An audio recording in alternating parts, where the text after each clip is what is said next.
அனைவருக்கும் வணக்கம்.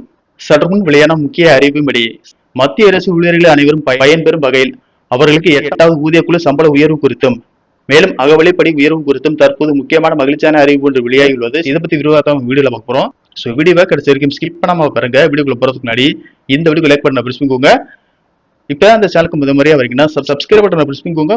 கூடவே பெல் ஐகான் பட்டனை பிரஸ் பண்ணிக்கோங்க. வாங்க வீடியோக்குள்ள போகலாம். மத்திய அரசு ஊழியர்கள் மற்றும் ஓய்வூதியதாரர்களுக்கு அகவிலைப்படி உயர்வு தொடர்பான முக்கிய அப்டேட் வெளியாகி உள்ளது. குறிப்பாக 8வது ஊதியக்குழு குறித்த எதிர்பார்ப்புகள் அதிகரித்து வரும் நிலையில் 5வது மற்றும் 6வது ஊதியக்குழுவின் கீழ் உள்ள ஊழியர்களுக்கு கணிசமான டிஏ உயர்வு அறிவிக்கப்பட்டுள்ளது.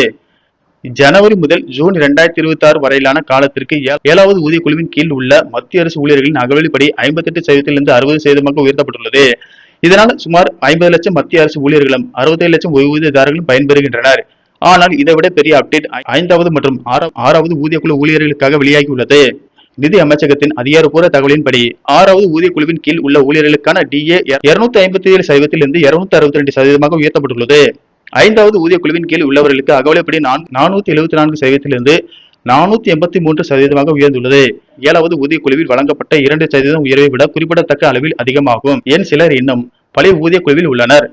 பல தன்னாட்சி அமைப்புகள், அரசு உதவி பெறும் நிறுவனங்கள், பல்கலைக்கழகங்கள் மற்றும் ஆராய்ச்சி நிறுவனங்களின் ஊதியக்குழு பரிந்துரைகள் தாமதமாக அமல்படுத்தப்படுவதால் சில ஊழியர்கள் இன்னும் 5வது மற்றும் 6வது ஊதியக்குழுவின் கீழ் சம்பளம் அல்லது ஓய்வூதியம் பெற்று வருகின்றனர். மேலும் 2026 அல்லது 2016க்கு முன்பு பெற்ற சில ஓய்வூதியதாரர்களின் ஓய்வூதிய கணக்கீடு தொடர்பான வழக்குகள் இன்னும் நிலுவையில் உள்ளதால் அவர்கள் பழைய கட்டமைப்பிலேயே தொடர்கின்றனர். 8வது ஊதியக்குழு குறித்து என்ன தகவல்? 7வது ஊதியக்குழுவின் காலம் முடிவடைந்திருந்தாலும் 8வது ஊதியக்குழு முழுமையாக அமல்படுத்தப்படும் வரை தற்போதைய அகவிலைப்படி கணக்கீட்டு முறை தொடரும். நீதிபதி ரஞ்சனா தேசாய் தலைமையில் 8வது ஊதியக்குழு பணிகள் ஏற்கனவே தொடங்கப்பட்டு உள்ளன.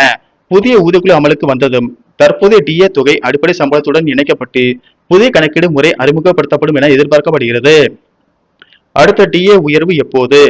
ஜூலை 2026க்கான அகவிலைப்படி உயர்வு அக்டோபர் 2026 பண்டிகை காலத்தை முன்னிட்டு அறிவிக்கப்படலாம் என தகவல்கள் தெரிவிக்கின்றன. நன்றி, வணக்கம்.